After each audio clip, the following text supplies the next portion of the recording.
corridor. As you can tell, we are at a Cowboys home game. Yes, I understand that we are in Los Angeles, Inglewood, technically SoFi Stadium, but this is basically AT&T West. So follow me this way. We're gonna see if we can find a couple of fans. We are infiltrating enemy territory. The Cowboy fans are doing it right. We got the signage, we got the great food, we got the inflatables. Thoughts on today's game? We're gonna beat the shit out of them. Woo! You see this right here? How do you feel about today's game? We better win, that's all I know. How do you feel about Dak Prescott after last week's performance? Dak Prescott has been very consistent with the division. He has took us back-to-back 12-5 seasons. You know what I mean? He has winning records above. You can say what you want about the past 7 years, but on our division, he has been owning it for years. Are you a Dak rider or are you a Dak hater? Before he broke his finger, I was a rider. Now, nah. They need to let him go now. You know Dak Prescott's watching this right now, right? Actually follows the CanFan podcast. Look. Go! We got him, son! Let's go, baby! Cowboys Nation, son! Let's go! Cowboys Nation represent! Cowboys Nation represent! Let's go! Get out of here! Crack 'em if you got 'em. Crack 'em if you got 'em, son. All day, every day. Crack 'em if you got 'em, Seattle. Here we are at Lumen Field. And is that a Harry Potter reference? Maybe. I don't know. I've casted a lot of Lumen spells. Lumen videos. We want to see Deuce represent. We want to see him repeat. I want some repeats. And I don't need 3 beats if they repeat. I don't need 3 beats. I don't need if 3 they beats. repeat. If they repeat. Let's go. You don't think we're gonna make the postseason? Maybe wild card. So this is Maybe wild card. This is where I'm like, I'm good for a good ribbing, but like to say we're not gonna make the postseason, now I can't even argue with you because you've sucked. Oh God. You know it too. You know it. Who's your quarterback? Fucking you got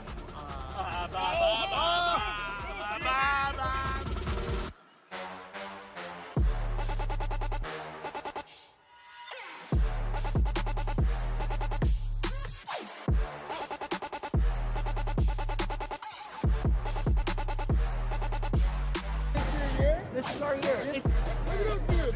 Look at those dudes. Look at those dudes. Look at those dudes. Let's go! Let's go, Cowboys! Let's go, baby!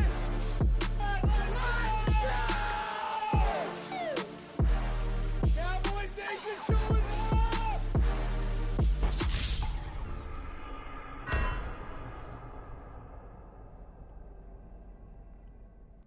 Most pristine athletes in modern history playing in the NFL. Even the offensive linemen are incredibly athletic. I mean, these guys are over 300 pounds, and you know they can not only the size, but the speed of the linemen. Are you kidding fly me? on the field. You're telling me a guy that's 330 pounds meant to block a guy that's 290 pounds is faster than me, a sporty 240? High 240. High 240. High 240. I could beat any one of those guys right now, and I've drank a 6-pack. What? You're wearing Crocs. My 40 time is better than any of them. Erroneous. Erroneous. Erroneous. Erroneous on all accounts. I've never been more sure of anything in my life.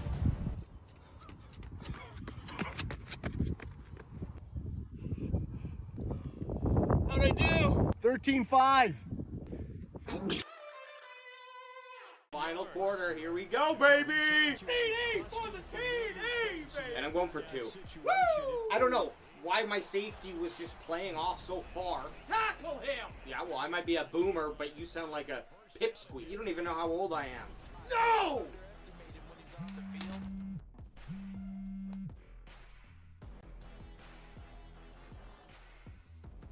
You little shit. You didn't win the game, I lost it. Make sure you know where he is, because he understands how to Call get that a open throw? in key Give him situations. shoulders.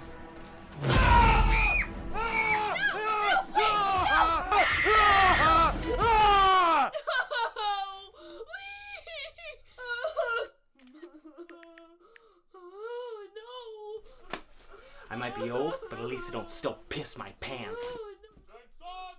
Protect you and your loved ones with Crackem VPN. Ever heard the game Marry, Kill? Okay, like, yeah, I'm gonna give you 3 people, and you're gonna decide.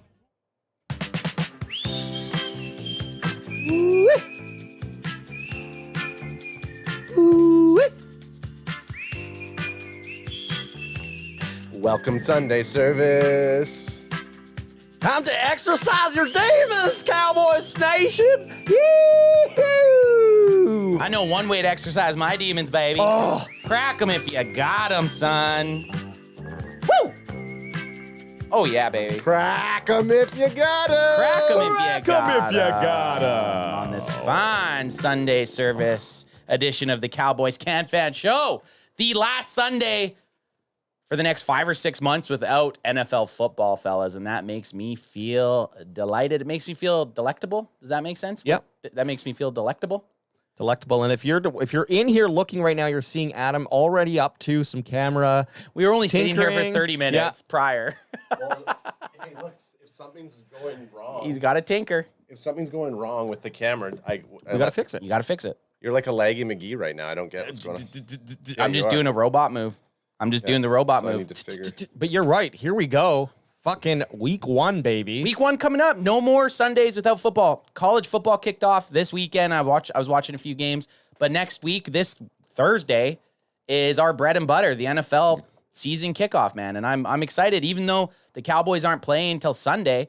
I'm just jacked up that by Thursday, we're going to be live streaming NFL football. How sweet is that? What's our schedule here? We're doing the Thursday. And there's a Thursday and a Friday game. We'll start Wednesday We'll start Wednesday. with our main event. Main event. Cowboys CanFan main event show. Going to break down week 1, going to go over the schedule, going to do a bunch of that stuff. But then our streaming schedule for NFL games, we're going to kick off with the NFL opener, Baltimore Ravens at Kansas City Chiefs. You know we're streaming that. And then we have to stream the Friday night game because it's 2 rivalries. Yeah. We got the Green Bay Packers at the Philadelphia Eagles, even though the game is played in Brazil. No, I'm not asking for an answer right now. However, if you had to pick a team to win, it's got to be Green Bay, right? Against the Eagles? Yeah. Oh, I'm never picking the Eagles. No, no matter who they play. All day. But, I'm hoping the Packers. but we're out there as Jerry Jones' scouts. We're going to be taking notes on players and bringing that information back to Jerry Jones. Well, and we did live stream the Baltimore Ravens Kansas City Chiefs game last season for the AFC Championship matchup, and it was fun. Like our wheelhouse isn't necessarily the AFC, so we don't talk about the AFC that much. But you got 2 AFC Championship rivalries that played last year to see who's going to the Super Bowl. They're running it back for the opener, so we gotta live stream it. So I'm excited for that game. Yeah, we're doing a lot of live streaming week 1. But on today's show, a few quick notes about what we're going to be talking about. The Dallas Cowboys, did they get better or worse? We're going to go through each position, courtesy of Blogging the Boys, as well as a Mike Zimmer kind of reminisces about his last days in Minnesota. And I think that it'll be a fun talk because I love Mike. I love the hard nipples of Mike Zimmer, and I love Mike Zimmer himself What about his gut? Oh, it's solid. It's a solid gut. Very solid. Like, Probably he's hard as put steel. years into that gut. Put years into the gut, and you got to respect a man for the diligency of that. But some of the things that he said could make you worry about him a little. But let's see. We'll go over that together. And then also, shit. At some point, we got to set this Can Fantasy Football draft. But there'll be more stuff we talk about. In fact, I just found a kind of a good article that maybe we pop up with. But that's the docket for the show. I like it, man. I like talking. That's a good docket. I fixed everything, boys. We're good. Good work. The one thing that makes me want to talk about if the Cowboys got better or worse, I saw this article come out, and it was talking about how this person that wrote the article, I can't even remember because I got so mad and just had to reshare it, about how the Cowboys offense has gotten a lot worse and they don't expect them to be in the top 5 of offense output this year. And I just found that to be so dumb because if you look at the adds and losses from the Cowboys, just strictly their offensive room, do you feel like they got worse in any case?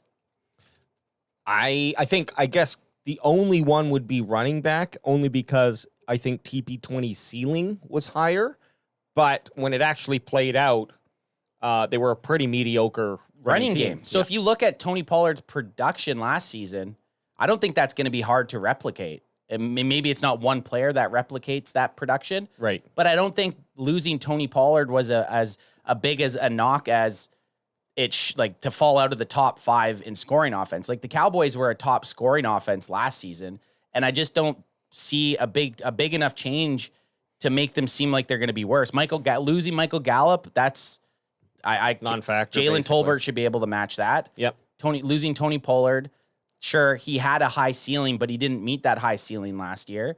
And then you lost Tyron Smith, perennial All-Pro, Pro Bowl type guy. He was on his backside of his career. He was injured a bunch of times last year. So yeah, there's going to be a little bit of loss there, having Guyton go in. And then you had Tyler Biadasz, the center. Yep. And you got BB in there. So I don't know there was as much fall off as a lot of people outside of Cowboys Nation are hoping. Well, and even some people in Cowboys Nation too, probably weirdos. Well, speaking of Cowboy Nation and a bunch of weirdos, we just want to say what's up, chat. I'm going to go through a couple quick little messages before we get there. So we got Captain Cowboy says, let's go get Dallas Cowboys. We got our boy Stephen White saying hi, y'all, with cheers, crack 'em if you got 'em. He also says El Paso, Texas here. Schmoke 'em. That's for AJ. There we go. And then we got Ultra Cowboy saying even Micah Parsons' brother says that the Cowboys should do what it takes to draft Shedeur Sanders. I didn't know Micah Parsons' brother was a draft analyst, but whatever. After one good game. And then L, just a straight up name saying L. Rico Dowdle could match TP's production. Exactly. I think so. And also, you missed the most important one from Bandwagon Baba. I know you already put it up. I did. And then Bandwagon Baba says, love your shirt, AJ. And then this is probably to Anther Eye, but Ultra Cowboy says a lot of beer it takes for that belly. Yes, so Ultra. No, he was talking about Zimmer. I think he was talking about Zimmer. Or so me. Fuck you, Ad. Or you? Or me. Why? I don't know.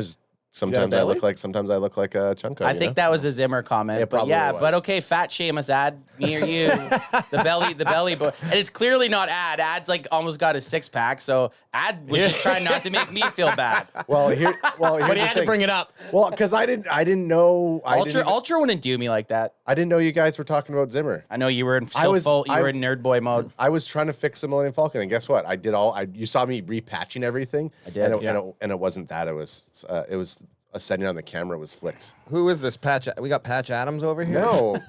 Rest in peace, Robin Williams. Patch Adams. It works on multiple levels. It does, but I'm just saying rip. And he does, and yes, he is confirming that was for Zimmer. Thanks, Ultra. I knew you wouldn't do me like that. Well, chat, thanks for joining us, but we're going to need to hear your thoughts too as we go through this list, gentlemen. This is the full 2024 roster breakdown from, I'm going to call him our boy at Blogging the Boys, Dan Rogers. See, I like that. That's just an easy name, Dan Rogers. Easy name, and he's probably a Pirate with the last name is Rogers. But the areas where the Cowboys have gotten better and worse, and in true CanFan fashion, we're basically just going to, we could do this ourselves, but we're going to go through the list, say our point of view, not read theirs, maybe read a little. At Danny Phantom 24, we're going to phantom his whole article. We're phantoming it. We're just going to take the headlines. And then also, I think what's really cool is they put their little perspective is actually not really long. So, but obviously there's a lot of positions. So this is going to go into every position and just pretty much sum up if it got better or worse. Yeah, exactly. Let me just zoom in here, Ad, because you can either zoom in, or what we'll do next time is just even get you don't have to fully do your screen. You could just go a little bit smaller, but that looks good.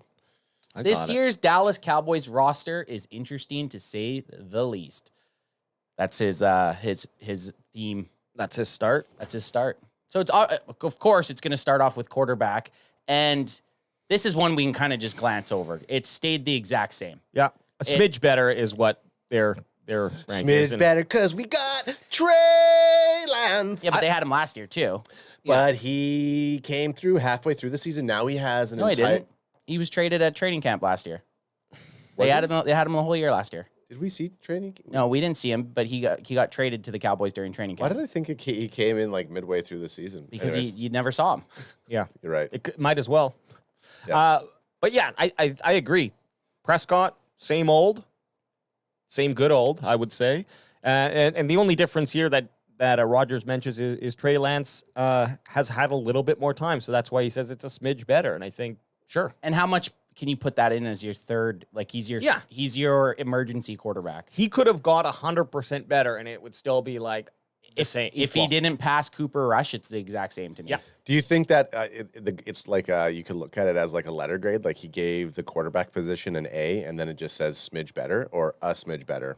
So I it's like not A, smidge better. A grade A. Yeah, Smidge better? Smidge better. I'm going to start using that as my grade. Smidge better. Smidge better.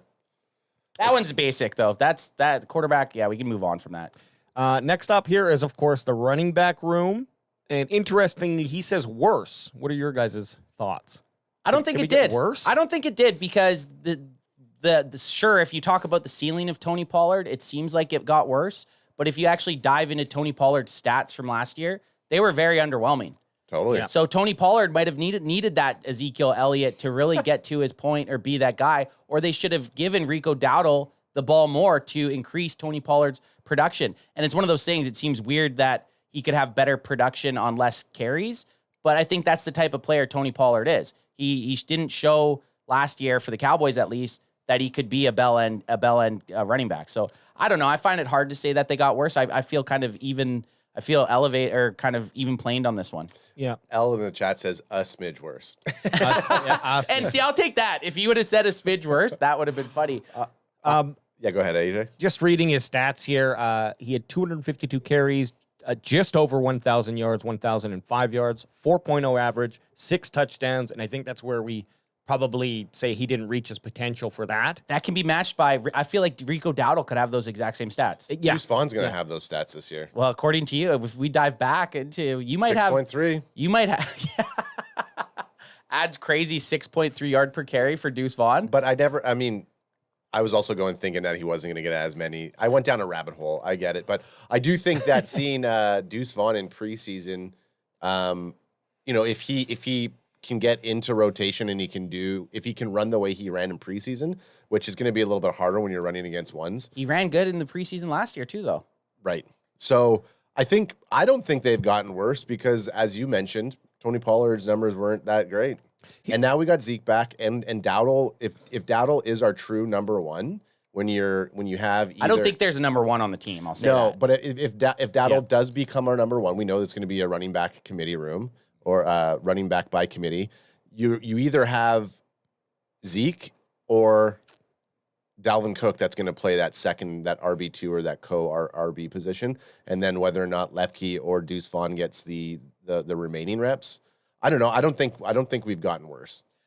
It's really going to come down to how BB and Guyton perform. Now, I know Guyton's left tackle, so that's a little bit less for the run game, but still, if those two guys come out and they're above average in terms of just across the league linemen, they're above average. That's very promising, and I think that helps to obviously impact the running game in a positive way. And by the way, I have got through my first season on Madden 25 with the Dallas Cowboys. Okay. Did you win the Super Bowl? No, I don't even want to say what happened in the playoffs. Playoffs. We got knocked out by Green Bay. The Eagles. Hey, oh no. Oh Yeah. no, AJ. I know. How is it? I haven't bought it yet. I don't know if I will buy it. It's Madden, baby. It's the same old. okay. They add a little. They like put more sparkles on everything, and Yeah. and the game is pretty much the same. Yeah, figs. But in that season, Did you say figs? Yeah, figures. Zeke was the best running back in the NFC. Because of you or because of Better than- simulation? Did you play every game? Simulation. Yeah. I'm Yeah. coaching right now, Yeah, so you I'm don't- doing a lot of What were simulating. Zeke's stats in your simulated? Oh, he had 1,300 rushing yards, roughly insane. like 10 touchdowns. Or no, he had 13 touchdowns. So he had an amazing season, which is, it's not going to happen. But if it does, hell yeah. Hell, we'll take that. The only reason I'm saying that I don't think it got much worse is because, like you just read out, Tony Pollard's stats from last year. I feel like even if it's between two guys and with the same amount of carries, they match production. 6 touchdowns shouldn't be that hard to get. I feel like Zeke gets more than that himself. Yeah. And then a 4 yards per carry is pretty standard in the NFL. That's kind of the benchmark. Yeah. And then 1,000 yards.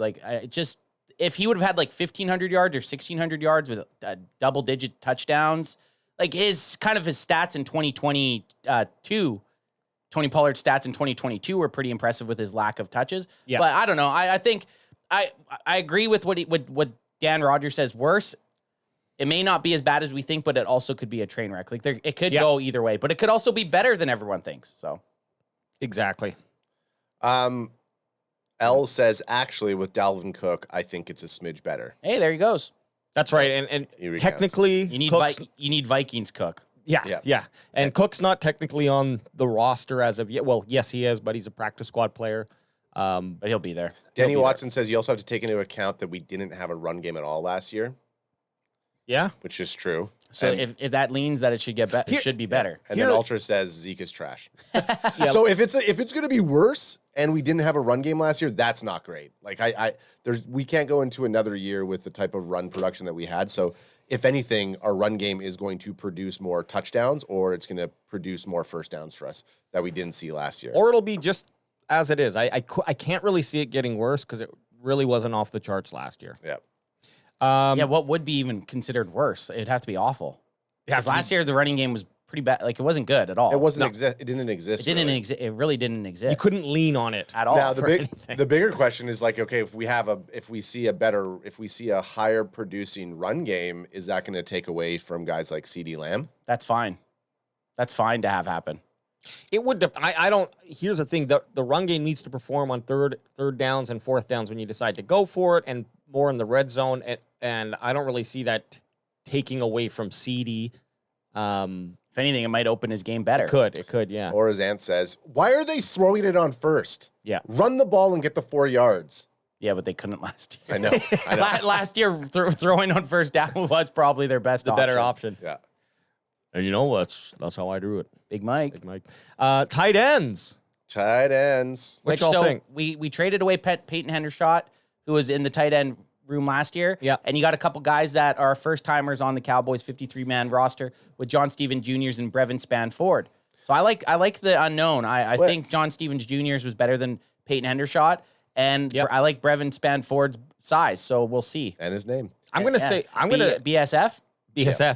I'll say, honestly, slightly better because Ferguson's got another year under his belt. So does Schoonmaker. Ferguson had, I don't know, some people might say breakout year, some people might not. But I think if he didn't break out last year, he'll break out this year because he's in his third year now with the boys, right? Yep. And this is the year where players really start to put all those pieces together and start to, I don't know, they would be a legit veteran in their third year, And Dak has that comfortability with him now. Yep. He's not an unknown. Like going into last year, Ferguson was still a little bit of an unknown. They went out and drafted a tight end in the second round for a reason because they weren't sold.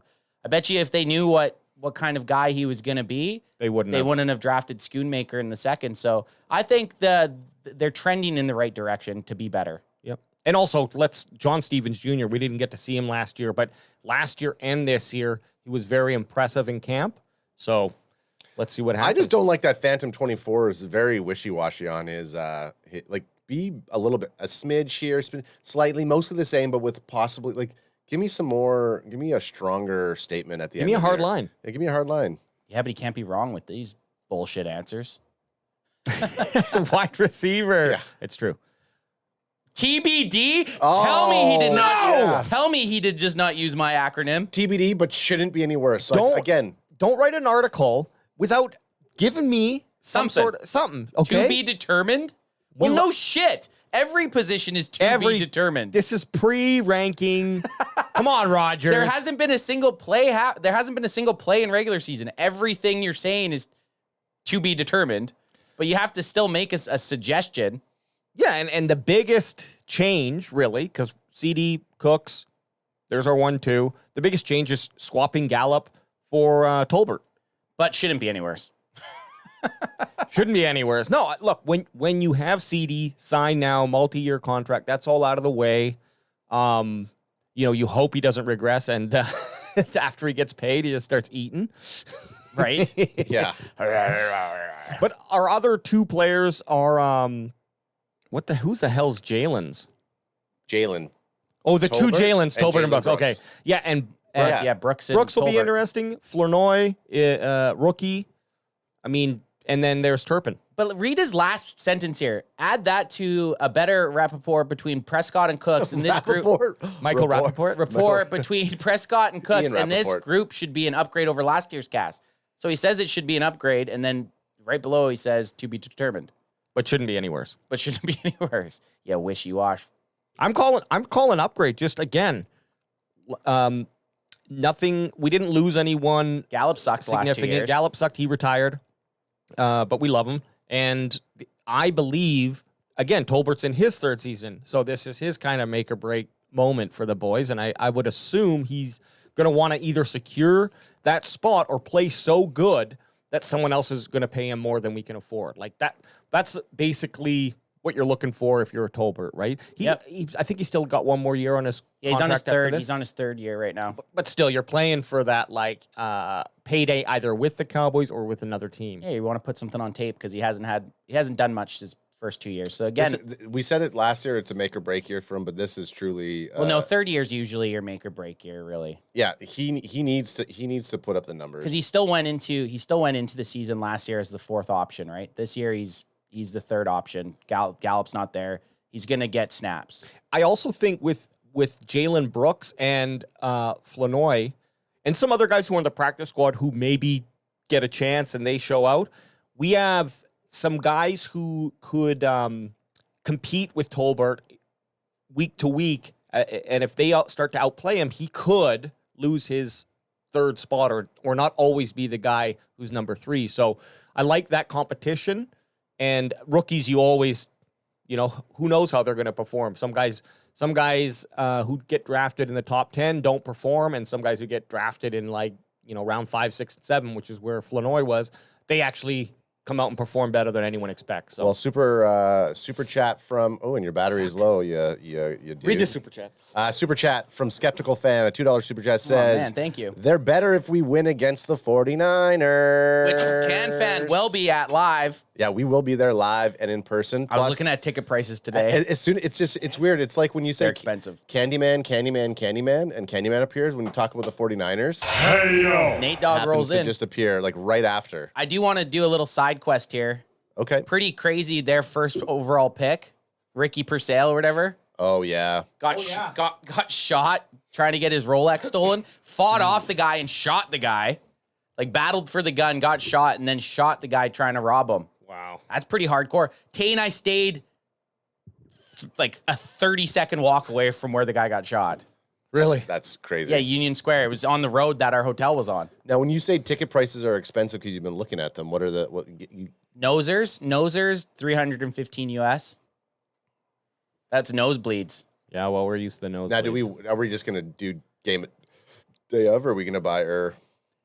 Well, I think we wait right now. Hopefully the 49ers suck and the prices drop down a bit. No, I don't want this to happen.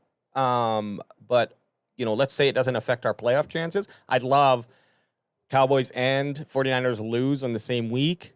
We get that quick dip That discount. little dip down. Boosh. We boosh those tickets. The issue with the Cowboys 49ers games is there's so much history behind it that I think it's gonna be expensive no matter what. Yeah. Yep. We're sweet fine. sweet to see though. Outside of that great skeptical fan, not too skeptical since he's giving us a super chat. Ultra Cowboy says there's a better chance of Zimmer having a 6-pack than Tolbert being awesome. Because in chat, someone's saying, Tolbert is going to be our number 2. Ultra Cowboy said Flanoy will be our wide receiver 2 in 2025. Okay. And then Nate Dogg came in and we started talking about Ricky Purcell. I mean, that's high praise for a 6th-round draft pick, but I'm not going to.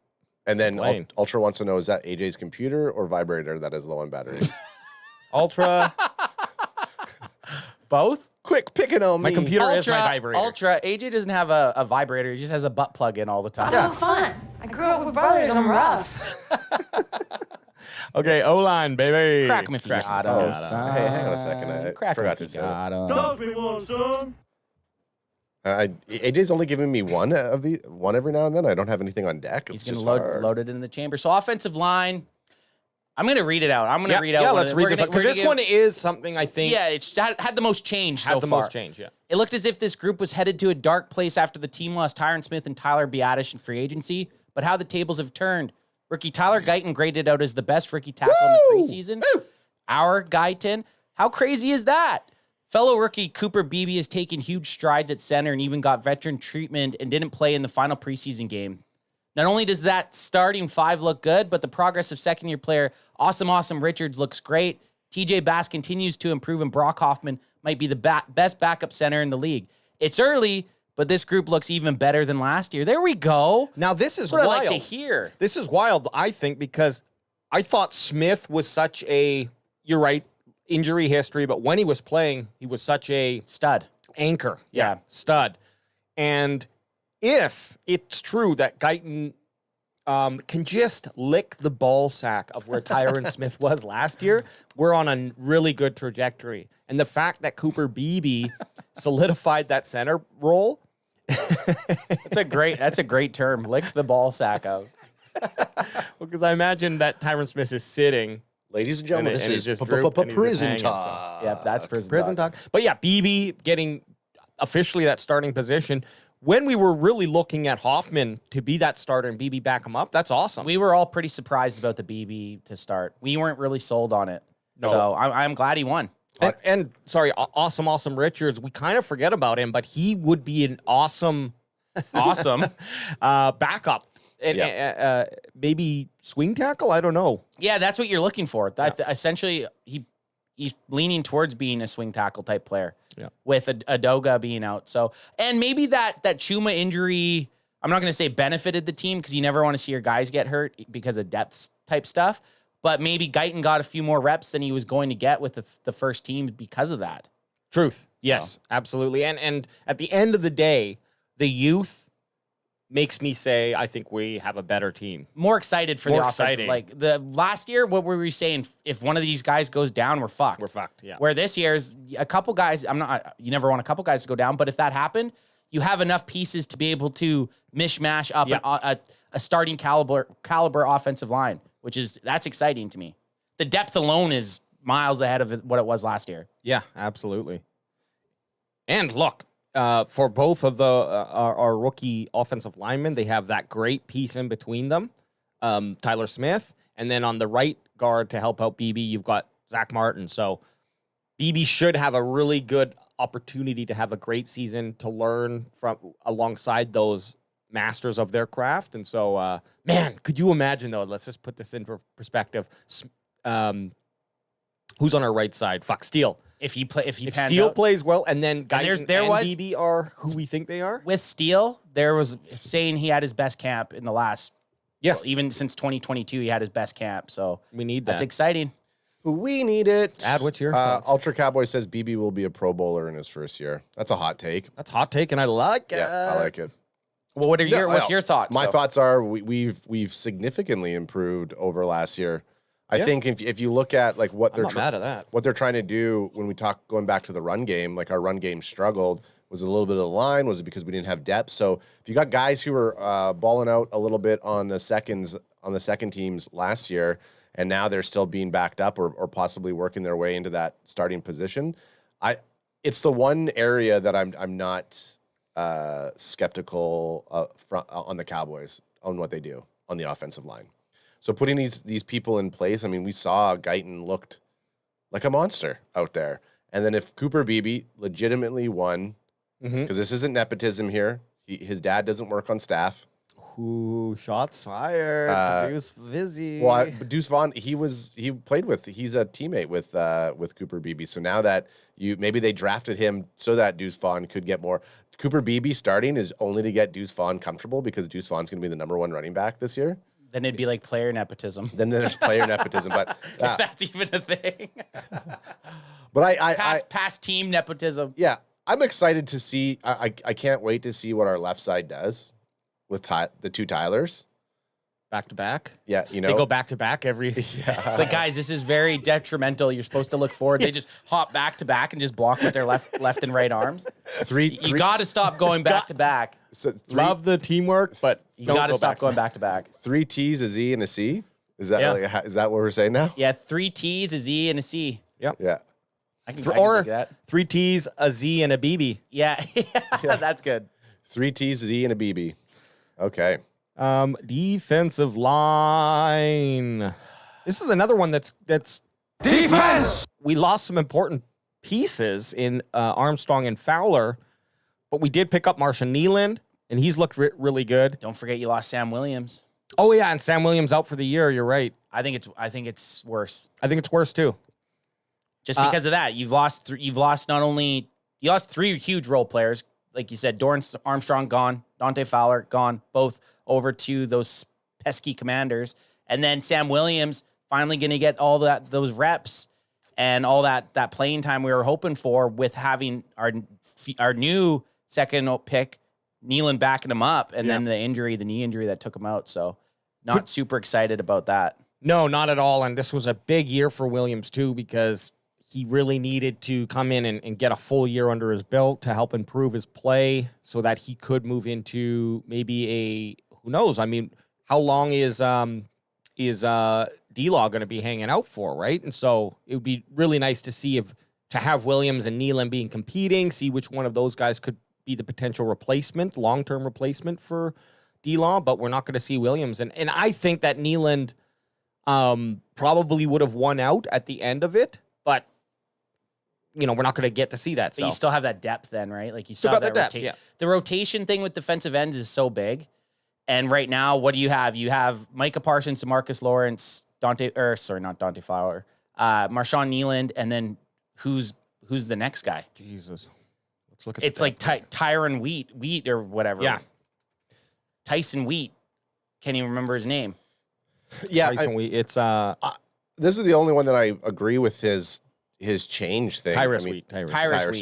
It just feels shaky. I don't think we've gotten worse because we don't have the depth there. Yeah. The Chauncey Golston, don't forget about him. But if you have DeMarcus Lawrence and Micah Parsons out there, you're pretty good. But they're not going to be out there for every single snap. And it'll be interesting and if one of them gets hurt, and you can see with them bringing in the veterans, some of these veteran players, but still not making the team and having to go in a practice squad. It'll be interesting to see how they rotate them in as the season goes on, if they rotate them in at all. But yeah, Marshawn Nealand was voted the best rookie of training camp too. Yeah, which I mean, Neal, that's good. Again, you're just unsure until you see what happens in game. You need to see gameplay. There's no step back from Parsons and Lawrence, but the depth is scary because when you had Dorrance and Dante Fowler in, sure, there's fall off from Micah Parsons and D-Law, but they were still getting sacks. They were still making plays. As long as Nealand and the boys can do that, crack them if you got them, son. Then we're okay. But it's the depth. I think the depth is what's scary. And real quick on the first season for my Madden, how many sacks do you think Parsons got in the one season that you just had? Yeah, 17. Yeah, I'm gonna say 15 and a half. 19. Led the league. Shit. Defensive player of the year, baby. Ooh, and he had no sacks in his first two games. I would love Micah to hit 19 sacks, man. I would love it. It would be crazy. It'd be especially sweet. If he had 0 in the first two and then it's 19 through the rest of the 19 over 15 games. That's like a sack and a half a game almost. Yeah. Ultra Cowboys saying D-Law, Parsons, Nealand, and Lawson are better. Well, Lawson's technically not even on the team right now. Yep. And then I believe Overshown will come off the edge on blitz packages. That's true. Nate Dogg says, who is joining the cast in the studio on Friday? I won't be here for Friday, so Nate Dogg is. You open invite, buddy. Hey yo. Nate, you just signed yourself up, son. You signed up. Hey, you're first on the list, baby. And then he also said, per reports, 49ers wide receiver Ricky Purcell has been released from the hospital. So that's good to hear. That's pretty good. Dope. It was a through and through. Yeah. Shot in the chest too. I think that was misinformation. No, it was. I saw the video. He got shot like right here. Oh, he got shot in the chest. I thought he got shot in the arm. No, he got shot like right here, and then he shot the other guy in the chest too. That's so Wild West. But it went like through. It was like shoulder. It was like right here. Do you think he's gonna? Lucky, do you think he's so gonna play? Lucky. Do you think he's gonna play this year? Oh yeah, he'll play this year. Not for a couple months though. Like because it went through and through. I think that's like the healing's a lot. Well, there's fuck all. If you think about it. Lung, maybe, but not even two like of those. Up here, up here. Up. Oh, okay, yeah. But it could still fuck up if it didn't fuck up a lot of ligaments and stuff. But there's no organs. That's probably one of the only spots in your full body that you could really get shot through and not be in some serious trouble. Right. Like you go over another 4 inches over here, and yeah, you're taking a lung out, and he's probably dying. Yeah. he probably bleeds out. He probably Or he's not drowns. playing this year. That's for damn sure. Yeah, so it's good that he's out of there. Call him one lung. It missed everything vital, apparently, is what Nate Dogg said. One lung Ricky. One lung Ricky. Hey, but we don't mean to joke about it. Obviously, we're just making jokes because the dude survived. And he did it in such a badass way. Such a badass way, and Nate Dogg's going to be here Friday. We do hope he plays, Nate, because we want to beat him up on the field, not in Vegas. And does he come out to Many Men? I hope so. I would. Nate Dogg's in studio Friday. Yeah. Nice. And Nate Dogg, I wasn't talking about Nate Dogg coming out to Many Men. I hope he does. Yep, he could. Defensive tackle. I'm going to read this one, guys, Yeah, do it. just to break things up a little. After years of waiting, the team has finally taken the nose tackle position seriously. Not only has second-year player Mozzie Smith improved, I'll put a question mark there, but the team added a couple of veterans in Linval Joseph and Jordan Phillips. Big, beefy boys. In the middle is a staple of Mike Zimmer's defense and his rock-hard nips. And now they have some. 3-tech Osa Odigizua, no doubt, is in a contract year, and while the future is murky, the right now looks much better. Yeah. And then the change, he's saying we'll keep crack 'em Crack 'em if you got 'em. We'll keep our excitement under control, but they should be much improved this season. I feel the same. I feel like the defensive tackle was probably our worst positional group of last season. Yeah. So it can't be any worse, and at least they're trying to get better at it. They're trying to get those big bodies. Like AJ said, you got those beefy boys in the middle, and that's something Mike Zimmer loves, and it's going to help the linebackers. It's going to help everybody. Zimmer loves beef boys? He loves the beefy boys. Well, Ultra's saying Linval and Phillips are mean. Love those signings. They're mean. The only issue with them is they're old. They are old. Oh, man, you old as fuck. But the good thing is they just got to be big. They just take up space and don't get blown off the line. That's it. Just take up space. Exactly. And the most important thing here is what I would take with those two veterans is working with Mozzie Smith, and maybe he can learn a little. Smith, we're hoping, is a starter, the standout starter for the season. But I think it is nice to have those veterans around who can sub in. They're big body dudes, and perhaps they come in certain plays until Mozzie Smith is able to overtake them in terms of production there for those. So yeah, having depth on that D tackle is what we need, because if someone's not working out, we can at least rotate to someone else and see what happens. But I'm not. You're not convinced? For me, I'm not convinced on Mozzie Smith yet. No, yeah, but, that's what Chris Garland in chat says. Mozzie Smith improved? Nah. But he can't be any worse. He can't be any worse. No. He can't be any worse, and at least our expectations, at least Cowboys fans' expectations aren't huge. I'm going to say it right now. In this room, we didn't have expectations for Mozzie Smith last year. We didn't like the pick from the get-go. But Cowboys Nation was deafening loud leading up to the season about how he was going to completely heal our run game deficiencies, and it didn't happen. So I feel better going into the season not having that slight hope that he's going to be good. Yeah. I just hope he improves. Just that it's that first round pick and the type of expectations you have on that, right? Mm-hmm. Well, this is the year he can prove that the pick was good. Yeah, and shut us up. Because every year he has a bad year. Yeah, I'm going to go back to those comments and ask the people that were bashing us how he's doing. Because I'm like that. I'm pitiful. Ant's got his comment list with all the links saved, and it's just He's going. Okay, I'll do linebacker since I haven't even read one yet. Yeah, do it, baby. I dare you. You want the linebackers? Go for it. No, I dare you to do it. This group offers a little bit of everything. They have more size now. The speed is still there. And they have a slew, and I said slew, of young guys waiting to take off. It's hard. It's not hard to eclipse the group. I started to get into sex voice. It's not hard to eclipse the group from a year ago, which was mostly manned by one true linebacker and a converted safety, which we talked about all last season, like Cowboys Nation.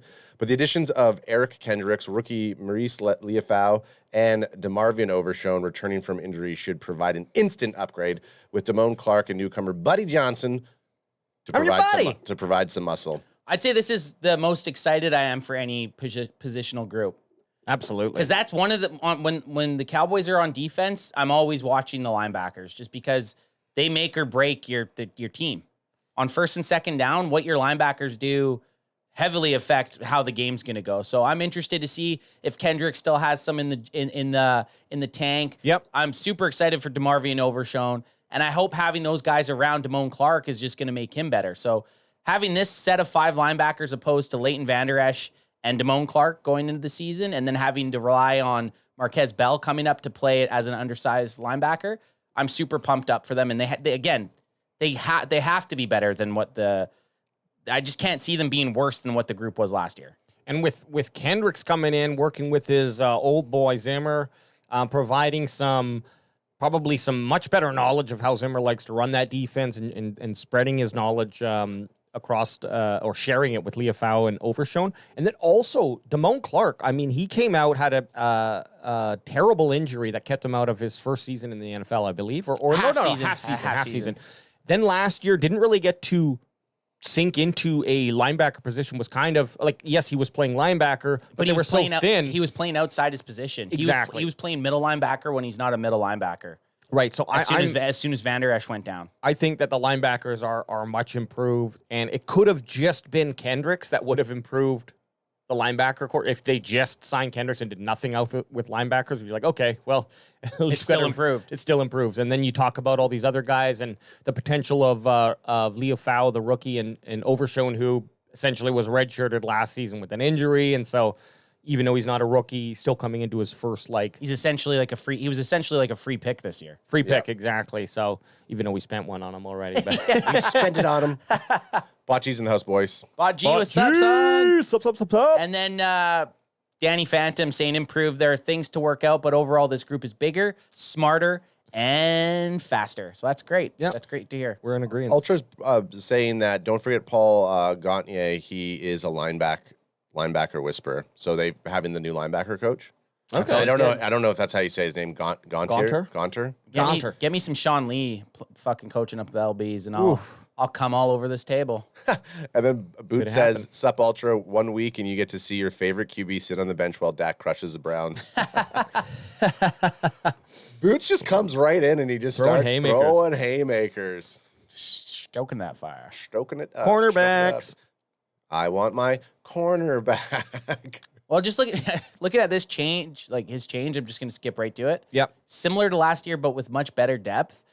I was this before the Deron Bland injury? I felt going into the season last year with what we had at. No, this is he has. Although we'll have to wait until midseason to get Bland back. So he's already taken account. So I'm going to say week 1. I don't think it's better than it was last year. No, there's a huge question mark on whatever side of the right side of the field, right? You had last year going into the season, you had Trevon Diggs off his new contract. You had Stephon Gilmore, and then you had Deron Bland at nickel. Like that's pretty hard to beat.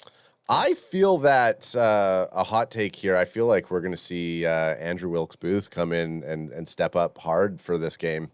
Andrew Wilkes-Booth had a real standout, I should say, preseason game. So I think he'll come in, and when he comes in, I think we're going to see who's he going to go in over. Well, who's taking Bland's position? Kalen Carson. Well, I don't know. Kalen Carson's is starting. Yeah. So you're going to have Diggs, Kalen Carson, then you're going to have Jordan Lewis at nickel. So you'd have to take one of those guys. You'd have to take either Diggs or Kalen Carson off the field.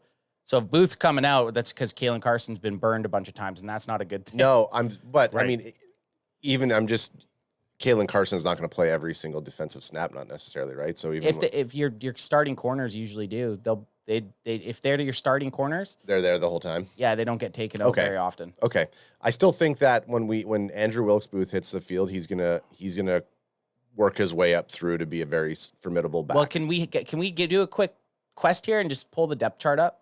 Yeah, for defense, yeah. Hey, fucking. But here's a weird thing. I don't. Oh, you already have AJ. Already have. Yeah, I've been scanning. You had it. He's been cheating over here, looking at his depth chart. Well, I just gotta have the answer. He's been cheating over here. So he's backing up Trevon Diggs. But what I don't see Donald Dubb. So they don't have strong safety out there on this. This is a 4-3. That's because it's just your 4-3 defense. Oh, I see. So if you change it, then you'll see it. I don't think I can.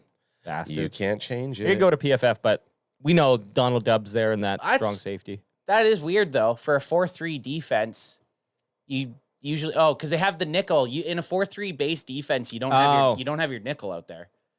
I don't know. That's confusing. Look, it's off season for ESPN. We'll give them just a little bit of, but you got to get this shit wrangled in before week 1, boys. Okay, so looking at this, when we look at our cornerbacks, thin, and having Deron Bland on IR for a couple of weeks, thin as my pubic hair. Thin it up. Yeah, I don't think what he said is the dad. Do you think this is a better Like last year you had, in last year you had Gilmore, Diggs, Bland.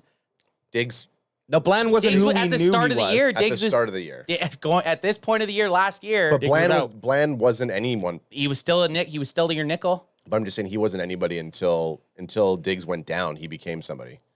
But okay, so right now, if Trevon Diggs or Kalen Carson go down, are you excited with CJ Goodwin getting in there? No, gosh, no. Or Godwin, sorry? No, like that's what I mean. I still think your depth at this point last year was more favorable than what it is I guess right now. Sorry, yeah, but If Deron Bland was playing going into this next Sunday, sure, I agree. Right. But Okay. he's not. He's out right now. yeah. So right now we're staring at essentially what we saw with Diggs going down. We have Gilmore, which is let's say Diggs, and then you have Kalen Carson who's playing the Bland role. Yeah, but Bland at least had 5 interceptions from his rookie season going into last year. Yeah. So you had at least you at least knew he was going to be all right a little bit. Yeah. So I don't know. I don't think the CB positions, I think it's around the same. If you take into account injuries and Trevon Diggs being and Trevon Diggs is coming off of a fucking knee injury, guys. Yeah, no, that's very true. He probably won't be up to his full game speed in the first, 3 weeks, let's say, and hopefully by the 4th week he's getting up to speed. I could be wrong, but you're right. Kalen Carson, big question mark. Every single team passed on him at least 5 times, and that includes the or 6 times, I should say, and that includes the Dallas Cowboys. And he's out there starting. And he could be, he is, right? Jesus. So I'm not super sold on the cornerback position, and I hope I'm wrong. Throw the boy into the fire. That's what I say. Throw the boy into the fire. That's a good country song. That is, yeah. Safeties. And I think we're all in agreement here. This is probably our strongest. Oh yeah, strongest positional group, and we've been preaching that for well over a year, and I think it got better. Yeah, and it sucks that Curse is not part of this pie, but he had our first season together, CanFan inaugural season. He played his ass off, played very well. He was the best player, one of the most welcoming players on the defense, surprise players. And then just kind of had a fall off where, and again, was it the scheme that he was asked to play that just didn't suit? Well, you can't buy that for an entire season, right? And so he just really lost a step, it felt like, and he shouldn't have. So when you think about Dono Dubb, Juan Thomas looking like he's taking a leap forward as well, and then Malik Hooker, those 3 boys just. And Marquise Bell now also falling back into the safety playing his position. traditional spot. It has to. It 100% is better. Any guy that if they miss some time, you can plug a guy in and there's not going to be much fall off. Exactly. That's huge. That's exactly what you want. So they're saying very similar to last year, but exchanging some pop for a little speed, which I don't think Jaron had any pop left in him last year. I'd much rather have the pop from Wanye or Marquez Bell out there. And Bell, during the preseason, again, you take the grain of salt that it's worth, but he was all over the field. He only had, I think, 1 or 2 interceptions, but there was, was it the Vegas game where he had, one of the games anyways. Rams. He had his hand on the ball or a potential interception for 4 or 5 passes. So, and he got 1. So his ability to be where the ball is going to be is awesome. And I'd like to actually see him on the field more. But, of course, you can't take over my boy Dono Dubb and Hooker. I mean, great last name.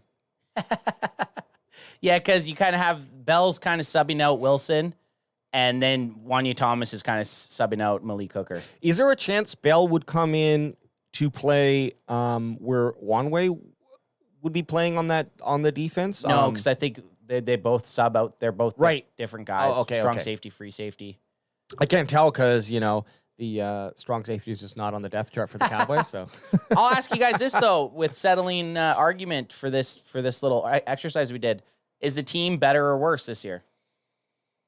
I have to say better, man. I feel like the improvements, there wasn't enough knockback. Yes, the only knockback, in my opinion, was defensive ends. But when you have Micah Parsons and D-Law, we're talking depth losses. And then our depth with Nealand, if Nealand shows up and is just better, 1% better than most of the league, okay, awesome. I think that's it didn't knock us down too many pegs. But then you add on an improved depth running room, what I think is an improved third receiver in Tolbert. This is just off the top of my head. A better linebacking core, which allows our safeties to play safeties. And again, another knock would be cornerbacks, where, of course, Bland got injured, but that's a regular thing. Like, obviously, injuries are normal in the NFL, but when Bland comes back to play, I think that does improve our cornerbacks as well, or at least makes them as even as it was last year. So I have to put my money on better. Better. Oh, what? You're just going to let me write a fucking novel and then come in and just... I want. So I think that, well, I mean, a lot of the things that you're saying, I'm agreeing with. We're an echo chamber of each other. Yeah. But it is rare that we go against each other. I think we all agree with most of the shit we say. It's better because I'm also the one who said that we're going to end up with another 12-5 season. And I could happen. And I think we're going to go far in the postseason as well. You know what CanFan needs to do? Because right now I'm pretty sure the betting odds for the Cowboys, the over-under for wins is 9.5 wins. Oh, let's fucking throw Let's down. bet over. Yeah, you got to. I just don't understand. I don't understand. Remember last time 10 wins is below what... That's what it should have been. I think it should have been set to 10.5, but it dropped down because so many people were betting the under. Awesome. That Vegas dropped it down to 9.5. So it's like, that's the bet we got to take before the season. Do it. Wednesday night, we got to make that bet. Do it. So, yeah, what about you? As a whole, you're Phantom 24 in it. I don't know, maybe a smidge worse. Maybe a little bit of the same. Who knows? But if they finish 12-5, they finished 12-5 the last three years. So you got to say they're on par. For them to be better, they got to finish. Well, we're talking about regular season or postseason included. Well, what were you talking about? I was talking about postseason. So you think they go further in the postseason? Yeah, and we're still going to hit the 12-5. I'm going to go further than postseason. Also, they might have 11. They might be 11-6, but I do believe they get past at least the wild card round. Will they get past that fucking divisional? I have no idea. Yeah, I think we're going to. I feel confident that we're going to be in the title. Man, I felt that way every single year for the last 20-something years, and I hope you're right, because that would be fucking amazing. What am I doing here as a fan if I don't feel like that? You have to feel like that. But last year they were good enough to make the title game, and they were good enough the last couple years after that. But I want to get my expectations up. Look what shirt I'm wearing today. I'm just saying they're not Look worse. What shirt I'm wearing today, okay? The team's not as bad as every sport outlet thinks. Like, you hear that they're going to be so bad, and it doesn't make sense to me, because they didn't lose the bunch of pieces. They still have the best quarterback in the NFC East. They still have the best wide receiver, in my mind, in the NFL. They have one of the best defensive players, if not the best defensive player in the NFL. Their coach is still there from the last 4 years. Yep. Like, there's just there's too much consistency in it for them to have a huge drop off and win only 8 games. Like, that just, a 9.5 over under from Vegas is just is wild to me. Like, I think they win over 10 games. Well, for and sure. CeeDee Lamb is going to lead the league as a wide receiver this year, because Justin Jefferson has nobody toss into him. Sam Darnold, great, whatevs. And we're gonna see Sammy D's nuts. Sammy D's nuts, baby. All right, well, that was a fun little exercise. How we do. It's called life, not exercising. Okay. Just one quick thing I want to bring up here. Bring it up. You don't have to be quick. Before we get it. It's our day, you know? It's our day. It's our day. This is our day. And this is our moment. That's like our school song. Yeah. We are the youth. We are 40, almost all 40 years old now. I like it. Look, Dallas Cowboys, DeMarvion Overshown, probably 2 years in a row now, was named the X Factor for the Cowboys. This is another article by Blogging the Boys. Love the work that you guys do, and this is by David Halprin. At Dave_Halprin. Very simple, very easy to find. Posted yesterday. I didn't actually read this article. I basically just wanted to bring that up and get your guys' thoughts. Who's the X Factor of Dallas? Of the team. The X Factor of the team. We could go offense, defense, too. Okay. So I think I would agree based on his... First of all, there's 2 factors. The first one is he had a really good showing before he got injured last season. So it's kind of like, I don't know, you're a little bit like drooling, just waiting for him to get out there and see what he can do. Just breathing heavy. Just breathing heavy. And then also just the linebacker position last year was dismal. So of course, adding an extra linebacker, and with that additional he performed very well until he got injured. I think that's a fair estimation. It's a fair assumption that he's the X factor for the Cowboys. So X factor, does that mean would that he would be their best player on defense? I don't know if it's necessarily best player, but it's the one who makes everything stick together. Yeah, I think it's just like the biggest change, the biggest game changer. So if you were to be Micah Parsons, probably has the highest potential on each play, but we know what he's going to do. And to be an X factor, I think you need to push your level of play X amount % better than what everyone's expecting. Micah Parsons is already expected to be one of the best defenders. He is an X factor. He's already an X factor, yeah. And this guy, let's do it this way. We got the X factors, but who's going to become an X factor player? Okay. And Overshown could be that player. I think he's got my money on being one of those guys on defense. And then you could say a guy like Kalen Carson. I'm not saying he's going to be. He has the potential. But he has the potential. Pushed onto the field. He could end up being that guy, right? Couple pick sixes, and everyone's we're like, oh my God, we struck gold again. But DeMarvion and Overshown's very hard to pick against because we've all been pretty sold on this dude since last season, since the draft, since he was drafted. So I think DeMarvion and Overshown is a very, very good one. Could Mozzie Smith end up being an X factor? Oh, all the potential. He has the potential. Do I think he's going to be? Probably not. Probably not, no. But he's at a position that he could be. I mean, I don't disagree with the DeMarvion Overshown being the X factor. I was going to say Andrew Wilkes-Booth is the X factor for the. I just want to. I knew you were just trolling. But I mean, I think Booth won't get a single snap next Sunday. Yeah, no, I don't think so either. But I feel like Diggs is our X factor on defense. Oh, okay. But true, but Diggs is already an X factor. But can you have multiple X factors? Diggs is an X factor. So, but this is a new X factor. Is that what we're going with? Becoming an X factor. Oh, okay. Personally, I didn't read the blog to know what he meant by X factor, so we're making this up on the spot. Sure. You know what I mean? You couldn't pick Dak Prescott because he's already the X factor. CeeDee Lamb, of course. Of course. So who's going to enter into that realm? You know what? I feel like Nealon will be an X factor for the team. Ooh. And if he does it, I mean, he will have all the potential because he's going to be on the field more now that Sammy Dubbs is injured, and that would probably close the you keep Sammy Dubb for the rest of his contract, but that would probably close any potential resigning of him. Yep, if that's the case, possibly, right? Yep. What about Marquise Bell? I don't think he's going to be on the field enough. Yeah, and that's my only issue. Nealon will get chances, but I don't know if he'll be on enough to be an X factor guy. To be an X factor guy, in my mind, you got to be playing 75% plus of the snaps. So you'd be taking D-Law off the field to get Nealon out there.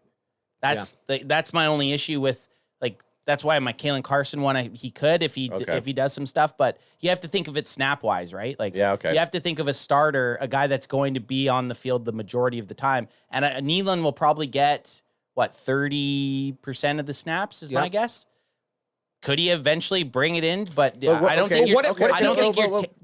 So in those 30%, if he's maintaining the same level that D-Law is maintaining, would that not be an X factor? Because then it's like you had D-Law playing the whole time. An X factor can't be a guy that plays 30% of the snaps, in my mind. What if he gets? But in those 30%, he's playing up to the level of was Dorrance Armstrong or Sam Williams an X factor last year? Because when they were on the field for their limited snaps, they played just as good. If you would have taken their snaps and given them the amount that Micah Parsons had, you're saying all you're going to get is they're getting the snaps where the guys are tired or this X factor is the X factor is the rules of the X factor is very challenging. Well, no, it's just pick a starter that isn't already an X factor.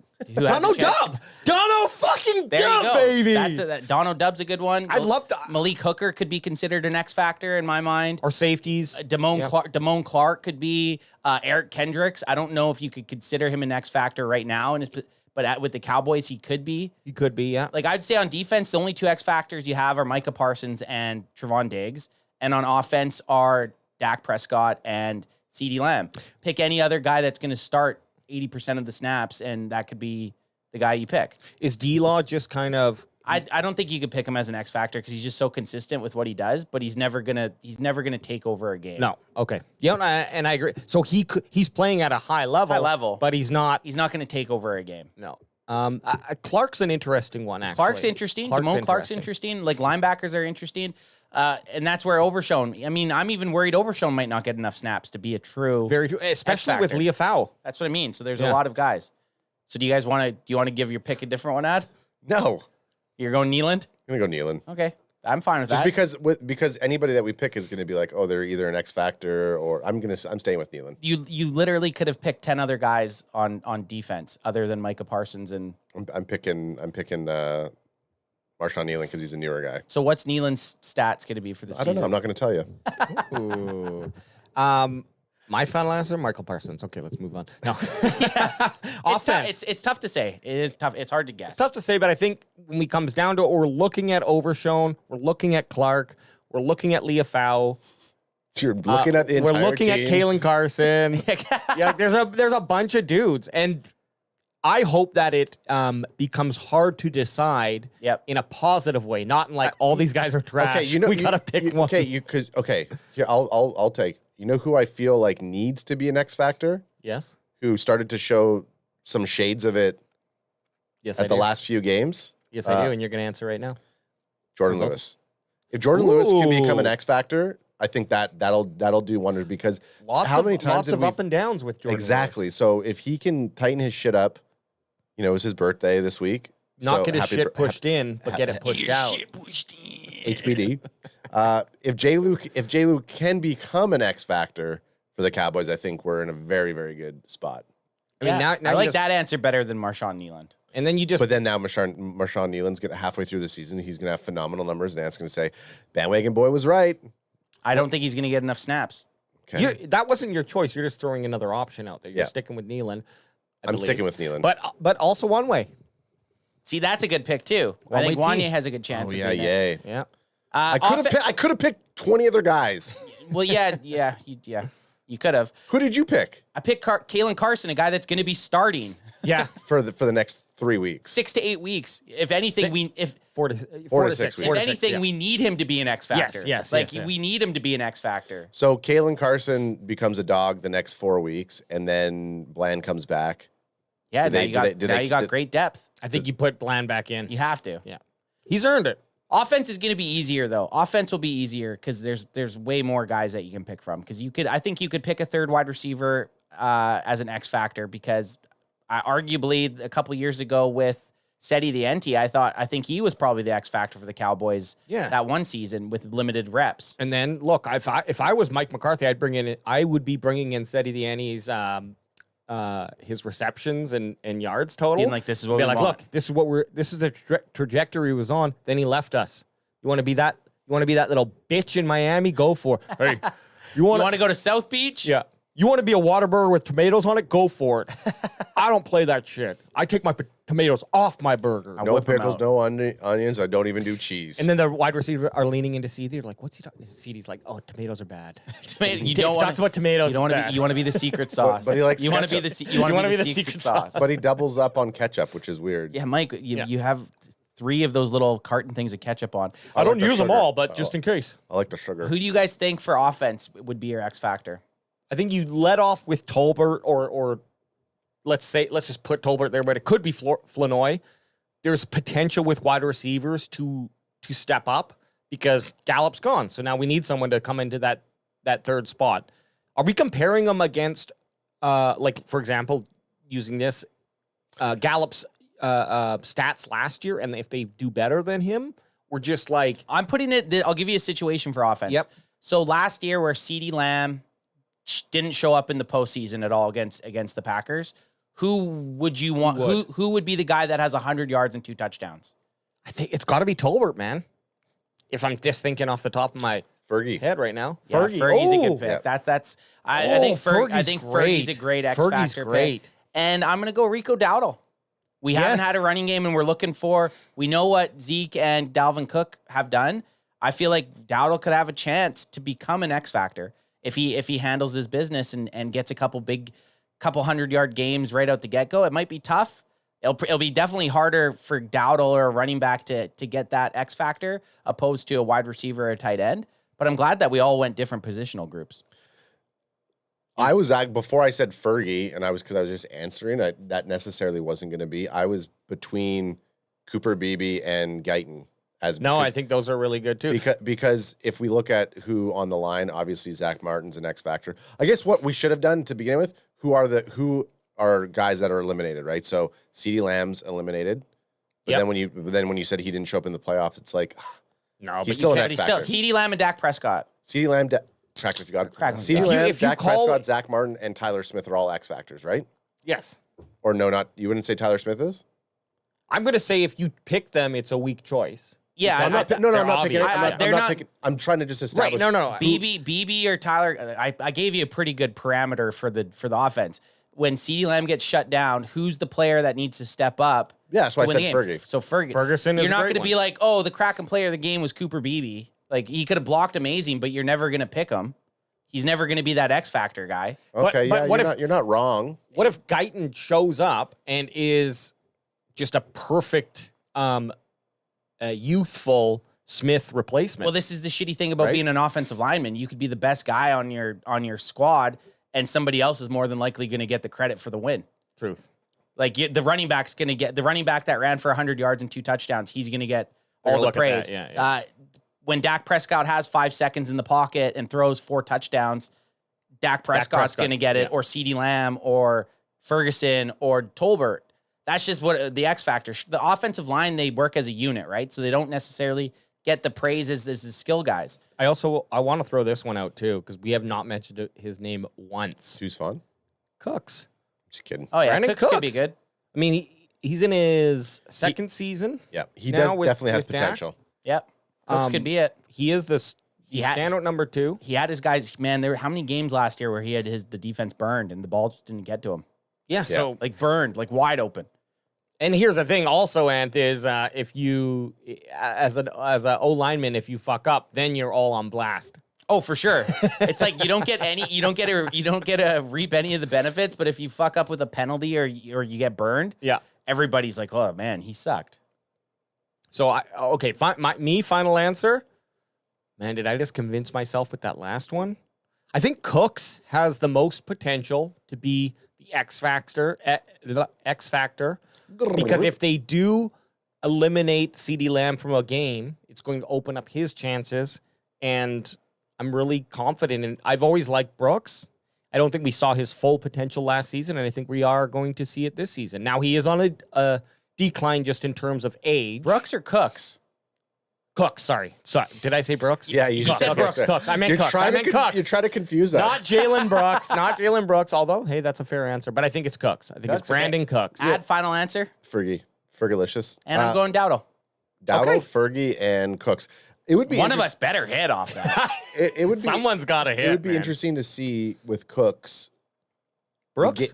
Not Brooks, but Cooks. But what games he because there's a couple games when CeeDee Lamb didn't show up, Cooks was there. And I'm pretty sure whenever Cooks had a good game, CeeDee Lamb didn't. I could be wrong, though. I mean, CeeDee Lamb had a good game from week 6 on. I know. Yeah. He literally had 11 good games in a row. And that's where you look at some of those. Statistically, I think like one of those games is like you get that 60 yards, but he still had like 2 touchdowns or something like that. And you're just like, oh, okay, well, it's still a good. And drafted him second overall in a fantasy league. I want to get your answer before I say my next point here. With which? No, I'm just going to say it now. You said Dowdle. Sorry. Yeah, I said Dowdle. Okay. So, but with our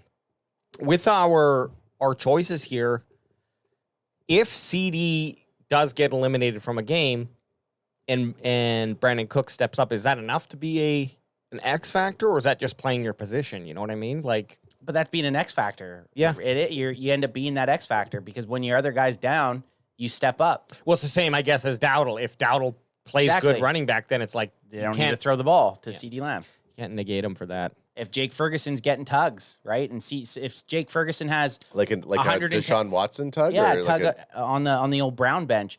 If Fergie gets 110 yards and 2 touchdowns, and CeeDee Lamb has 60 yards. You know. Yeah, if you're getting tugged off on the bench, then I mean, you know, you're not getting on the field. You ain't doing it. Just not happening. Oh, adds up. What's going on? Hey, don't behind baseball me. Well, I don't know. This is what we do. We always throw behind baseball. Well, just toss me one while he's figuring his thing out. And if you guys are out there and you're wondering, son. hey, should I have another one? I mean, yes, you go ahead. You have one. I believe for both Canada and the U.S., we have a holiday tomorrow. Yep, Labor Day. Labor Day. Is it Labor Day in the States? I thought so. Let me just double check. It's chat. If you can beat me to this, you win 1,000 CanFan bucks. Yeah, Buckaroos. They always do the TBS thing. I think. Remember growing up, they'd have TBS. Crack 'em if you got 'em, son. Labor Day weekend. Now, I always thought Labor Day was for women who go into labor, and that was the best day to do it. But hey, man, my birthday is Tuesday, so Bandwagon Baba at one point, or I would have to go back to 1987 to see, but she could have been in labor on Labor Day. Yes, she could have been, absolutely. I was born on a Thursday, so no, she definitely wasn't. When's your birthday? Tuesday. What are we doing? I don't know. I don't know. How about you just make it? You know what I love? A big chili cook-off, and we just come and dip bread in and eat from the same bowl. We're gonna be live streaming the Wednesday, Thursday, Friday, so probably nothing Tuesday. Okay, well, how about this? And then we'll get into our Zimmer article. And you don't have to come into any decisions. By the way, it's September 2nd is Labor Day in the United States this year, so they're we're both sharing Labor it. Day. Except in Canada, it's spelled with a U. We gotta do some food, like scheduling here. What are we bringing? For what? Like Friday for the Friday game? Thursday, Friday, Saturday off, Sunday. Yeah, that's true. We do. But anyways, okay, we can talk about that off air.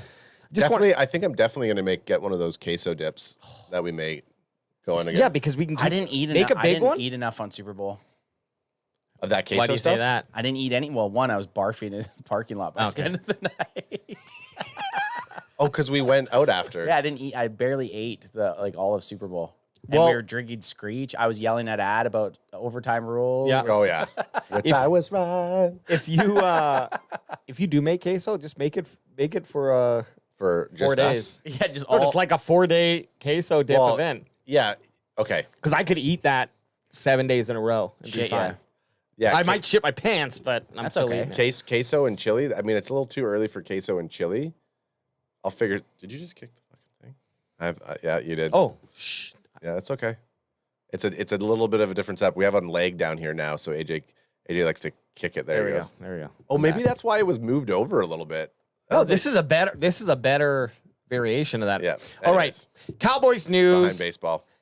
Defensive coach Mike Zimmer goes off about his exit from Vikings. And this is really interesting because some of the answers that Mike Zimmer gave, just like without understanding context, I was kind of be like, man, this is not the type of, like, as a coach, you say one thing and you might feel another thing, right? And that's kind of fair. But I do love the honesty that he brought here, but let's see what you guys think. I don't know if you had a chance to check this article out. You had it nicer before you zoomed in. There you go. Okay. Let's just go to his quote. His and quote. And you're Zimmer was crushed, Well, hang angry, on. and sleep deprived. I'm just setting context up. Well, that's not context. Well, I'm just for about how you're gonna do his voice. Okay. Yeah. This is the context. Minnesota played out from the start of their injury-riddled 2020 season to January 2022 when owner Ziggy and Mark Wilf delivered the official time of death on the Vikings' career of Zimmer. Wow, so fucking morbid. And general manager Rick Spielman. Zimmer said he was crushed, angry, sleep deprived.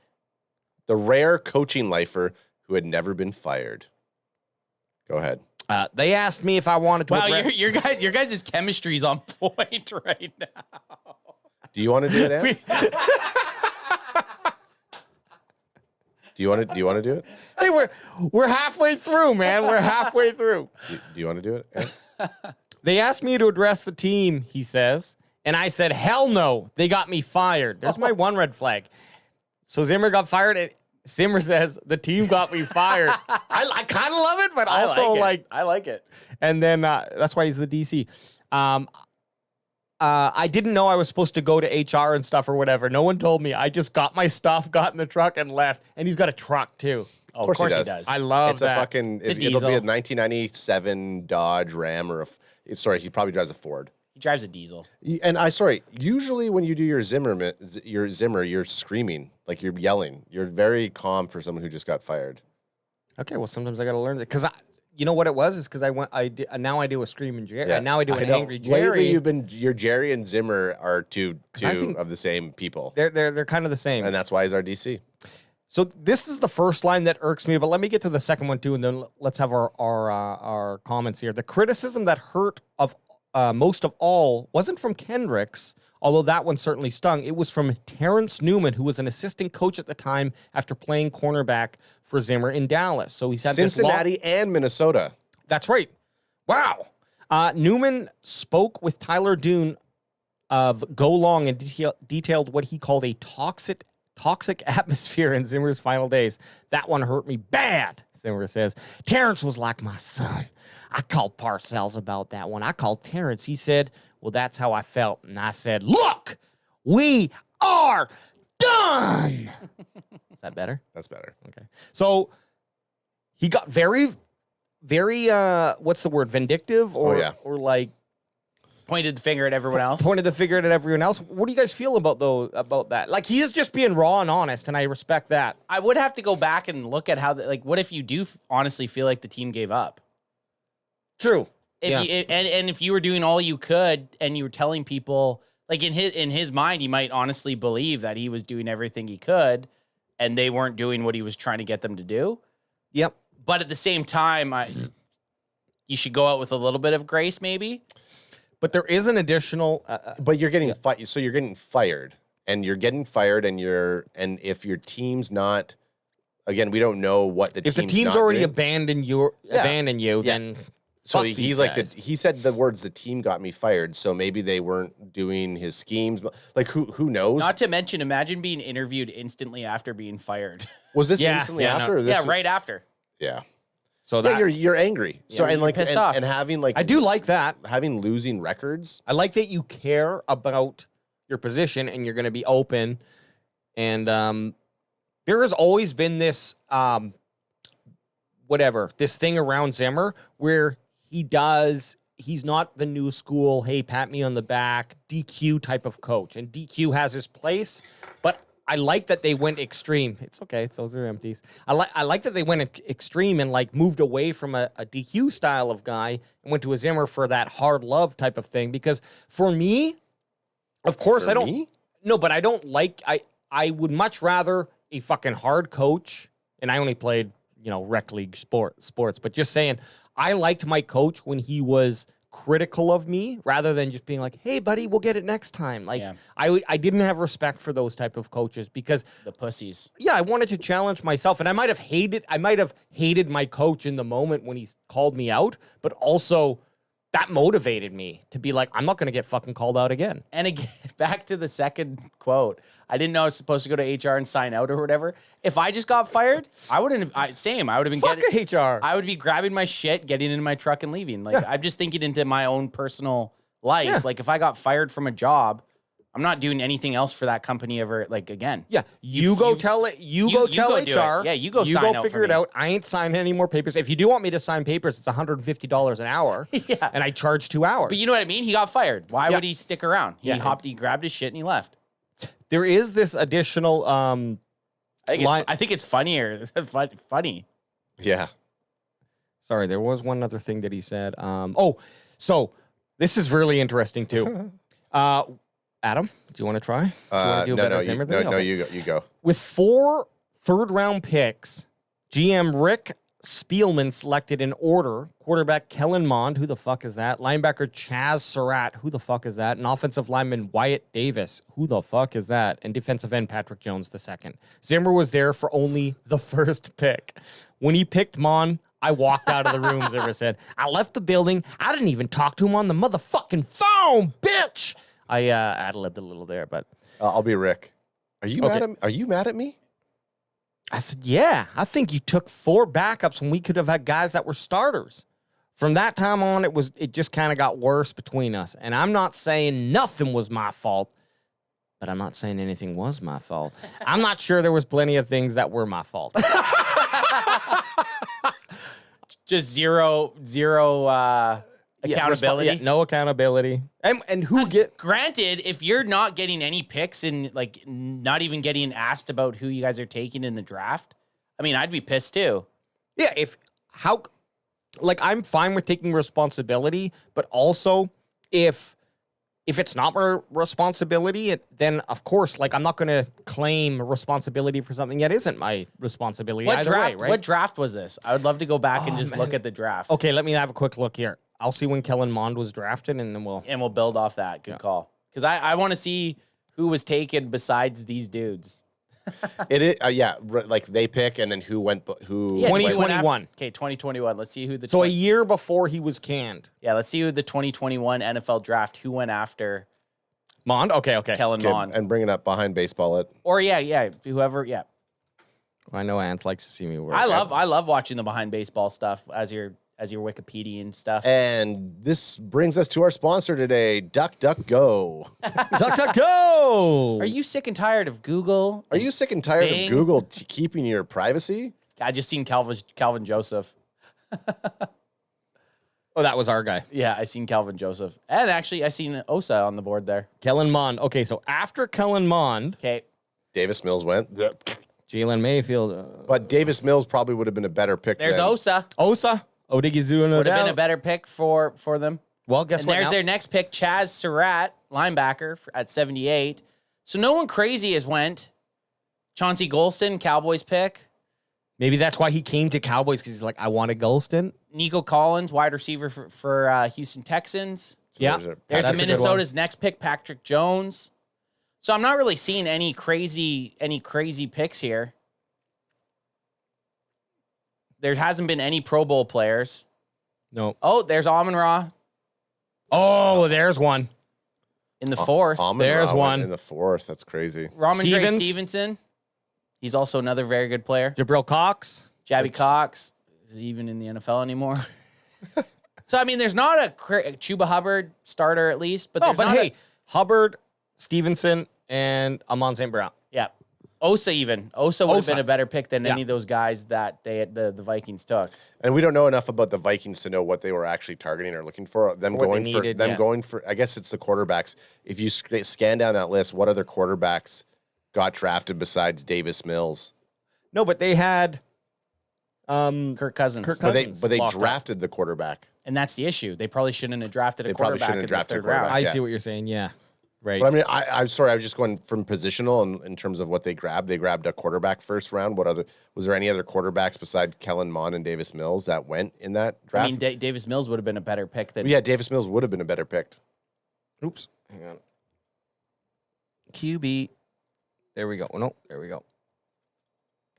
I want your. This was the year Lawrence, Wilson, and Lance went 1, 2, 3. That's crazy.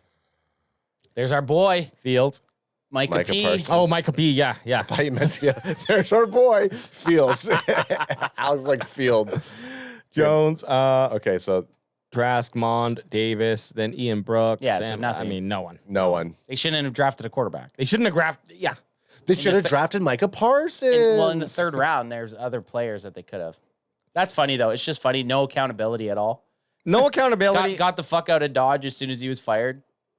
But look, he's obviously very spiteful, and so that could play out. He's reactive too. And he's reactive. And I don't mind a person who wears their emotions on their sleeves, especially. It all really comes down to the respect players have for your coaching, and they can deal with a lot more when you're angry if they respect you and you're more that tough love, because it's like, I don't want to disappoint my defensive coach.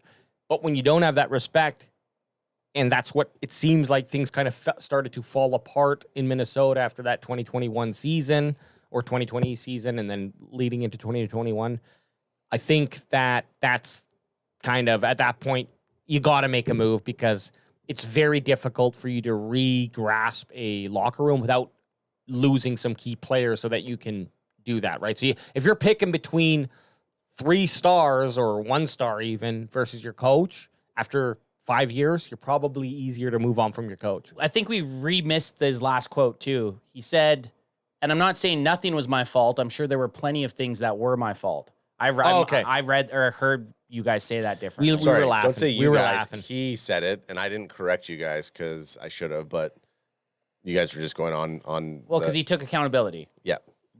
There, at least he did. He's a little bit. But he's not saying, I mean, like, ideally, when they say it was toxic, he took it as you're telling me that I was toxic. Right. The one player was just saying the environment was toxic, right? Coach is not talking to their GM. You're yelling every game. Right. Players are going to check out and be like, fuck it. If we tank, we'll get this fucker fired, and then we can get someone. I just don't know how you can have a team coexist when your GM and coach don't talk. Exactly. Oh, at that point, you fire both. And that's what they did. They fired both of them. They had to. You have to coexist. Your coach and your GM have to be on the same page. And he spent, 5 or 6 years in yeah, and they had some good seasons, too. It'll be interesting to see, because he talked about Eric Kendricks. Well, Kendricks probably said Kendricks did call Zimmer out, but he was also very respectful with like the good things that happened. But he did mention some basically kind of in the same line of this, like things started falling apart. Obviously, it wasn't bad enough because who did they go and get to Kendricks. help? Yeah, Kendricks. So yeah, exactly. And I think like the Cowboys went and got Kendricks. I think this is always inevitable in a team, especially even if you're losing. Well, even if you win a Super Bowl 3 years later, if you haven't done enough, like, what's the easiest thing to do for a football team? Fire the coach. Yeah, bring in someone fire new. the GM. Fire the GM, fire the coach, bring in new guys. It's much easier to do that than it is to, like, because if teams know you're trying to move on from a player, or like they're going to always ask for a little bit less than what you're looking for. So it you becomes never want to show your hand in that regards. And that's why everybody shits on the Cowboys, because he's the one GM that is unfireable is fucking Jerry Jones. I am the fucking Lord. I am football. And savior of Dallas. I am football.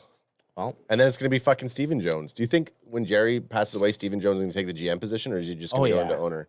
He might. Oh, you just kicked it again. I did, but he might. It was better now. He might get Will McClay to be like the GM, but still have the final say. Right. Also, before we wrap up, when's our CanFan draft? I think it's gonna be off. It'll just have to be offline this time, or online, but off our show. Yeah, we're not gonna be able to do our show. I don't think we're gonna be able to. We waited too long. But you know what? I did send out an email, so I might just have to end up setting a date and hoping people show up. Yep. But you know who will be there? Bandwagon Boys. I think that's all we have to do. CanFan Fantasy League Year 3. Year 3, baby. You guys won last year. I won the year before. We still haven't had to buy anyone a jersey. We do a thing where we auto draft all the teams, and then it's just a random selection of who you get, and then you have to take it. It's like a scrum. You got to just take it and see if you can build up the team that way. Oh fuck! I wouldn't want that. That would be an interesting. That'd be an interesting way to have nobody ever. Be in our no, league ever again. No one cares about their team. That'd be an interesting way to have nobody participate. Yeah, we're not going to do that. Okay, guys, this was fun. A Sunday service. It's been a while since we've all been around to do the Sunday service. Not to mention there was preseason games. And going forward, well, there's going to be Cowboys football. So the Sunday service is just going to be wrapped into the game day streams. Yep. But we do have a very busy week for CanFan. We have the main event Wednesday night, and then we are live streaming the Thursday night NFL opener with the Kansas City Chiefs and the Baltimore Ravens. But not only that, we are also going to live stream the Packers-Eagles game on Friday. The butt-packing Packers and the shitty-up Eagles. Bitch-ass Eagles. Gals. All right, and if you know, I'm going to go, we're going to lead out with the Eagles. If you know an Eagles fan out there who doesn't like the Dallas Cowboys, you go ahead and tell them to go fuck themselves!